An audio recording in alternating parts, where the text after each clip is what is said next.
Hello friends, welcome back. In this tutorial we will study about Ipv4 addressing.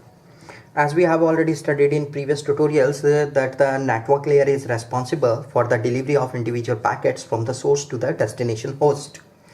And the network layer adds a header that includes the logical addresses of the sender and receiver to the packets which are coming from the upper layer. Now what happens, the term IP address, it is used to mean a logical address in the network layer of the TCP IP protocol suite, right? So in this tutorial we will study about Ipv4, right, which is also pronounced as IP version 4 address, right? Ipv4 address. So what is this Ipv4 address?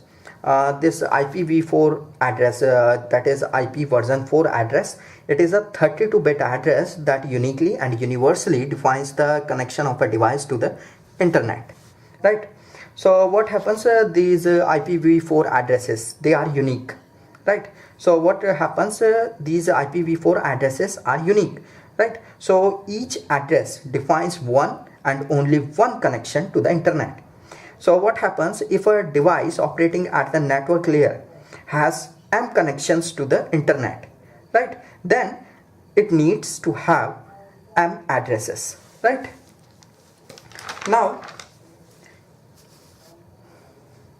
see what happens, the protocol such as Ipv4, right, which defines addresses, then such type of protocols has an address space, right? So what happens, a protocol like Ipv4 which defines addresses, that protocol has an address space, right? So what is this address space? An address space is the total number of addresses used by the protocol, right? So if a protocol uses n bits to define an address, then the address space is 2 raised to power n, right? So since Ipv4, it uses 32-bit addresses, therefore the address space here is 2 raised to power 32, right? Ipv4 uses 32-bit addresses, therefore the address space is 2 raised to power 32, right? So what is the address space? An address space is the total number of addresses used by the protocol, right? Now what happens, there are two prevalent notations to show an Ipv4 address, right? Binary notation and dotted decimal notation, right? So what happens in a binary notation? In a binary notation, the Ipv4 address is displayed as a 32 bits, right? And each octet is often referred to as a byte, right? Now what happens in a dotted decimal notation? In dotted decimal notation, the address is written in decimal form with a dot, or we can say a decimal point separating the bytes, right? Now see that each byte is of 8 bits, right? Therefore each number in the dotted decimal notation is a value ranging from 0 to 255, right? Now what happens, at its inception, Ipv4 addressing used the concept of classes, and this architecture is called classful addressing, right? So what happens in classful addressing? In classful addressing, the address space is divided into 5 classes: A, B, C, D and E, right? So here you can see this in binary notation, right? So what happens when the address is given in a binary notation or dotted decimal notation, right? Then we can find the class of an address, right? How we can find the class of an address in binary notation? In binary notation, what happens, the each address will be of 4 bytes, right? So what happens, as you can see here in this figure, if the leftmost bit of the first byte is 0, then the address is of class A, right? And if the leftmost bits of first byte are 10, right, then the address is of class B, right? And if the leftmost bits of first byte are 110, then the address is of class C. And if the leftmost bits of first bytes are 1110, then the address is of class D, right? And if the leftmost bits of first byte are 1111, then the address is of class E, right? Now what happens if the address is given in dotted decimal notation, right? And the first number is between 0 to 127, then the address is of class A, right?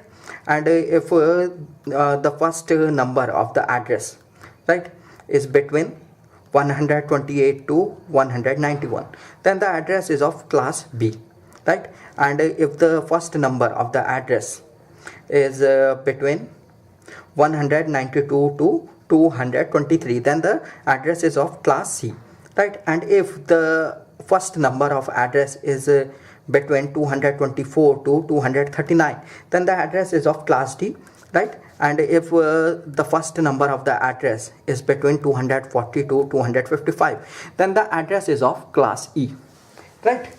Now what happens in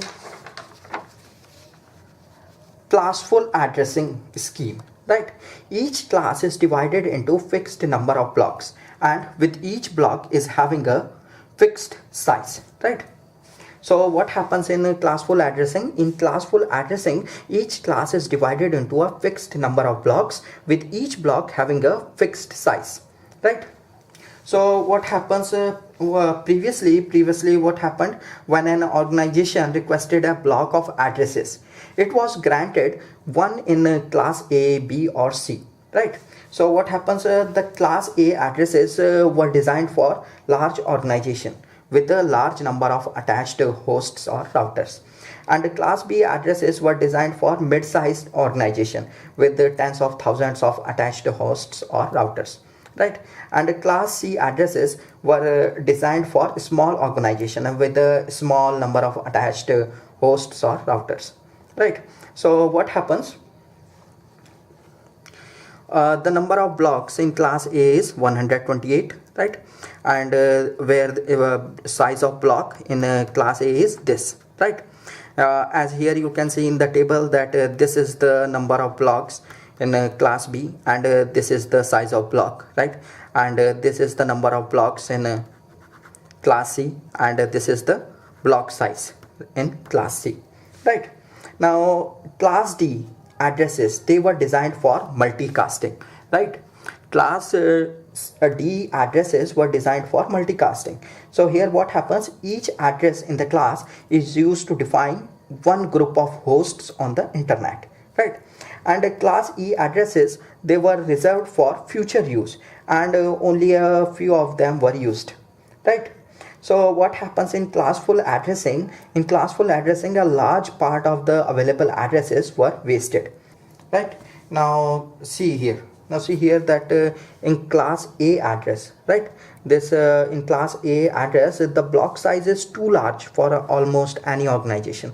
So what happens, therefore most of the addresses in class A, they were wasted and they were not used, right? So in classful addressing, a large part of the available addresses were wasted, right? Now see what happens in classful addressing. An IP address in class A, B or C is divided into net ID and host ID, and these parts are of varying lengths depending on the class of the address, right? And this concept does not apply to classes D and E, right? So what happens in classful addressing? In classful addressing, an IP address in class A, B or C is divided into net ID and host ID, and these parts are of varying length depending on the class of the address, and this concept does not apply to class D and E, right? Now what happens in classful addressing? We can use a mask, which is a 32-bit number made of contiguous ones followed by contiguous zeros, right? And the mask can help us to find the net ID and host ID, right? So here in this table you can see the default mask for classful addressing, right? This is the mask for class A, right? This is the mask for class B, and this is the mask for class C, right? So what happens in class A? One byte defines the net ID, and 3 bytes define the host ID, right? And in class B, what happens? 2 bytes define the net ID and 2 bytes define the host ID, And in class C, what happens? In class C, 3 bytes define the net ID and 1 byte defines the host ID, right? So what happens in classful addressing? In classful addressing, we can use a mask. And what is a mask? Mask is a 32-bit number made of contiguous ones followed by contiguous zeros, right? And this mask can help us to find the net ID and host ID, right? Now the next is subnetting. Now see, what is this subnetting?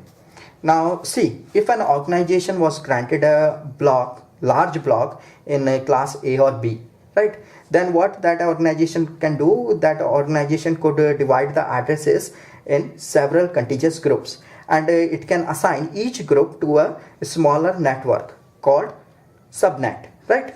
Or in rare cases, it can share part of the addresses with neighbors, right? So this is subnetting, right? So what happens in subnetting? In subnetting, suppose an organization was granted a large block in class A or B, right? Then it could divide the addresses into several contiguous groups and it can assign each group to a smaller networks, which are called subnets, or in rare cases it can share part of the addresses with neighbors, right? Now what happens in supernetting? Now what happens in supernetting? In supernetting, several networks are combined to create a super network or supernet, right? So in supernetting, what happens? Suppose an organization is there, right?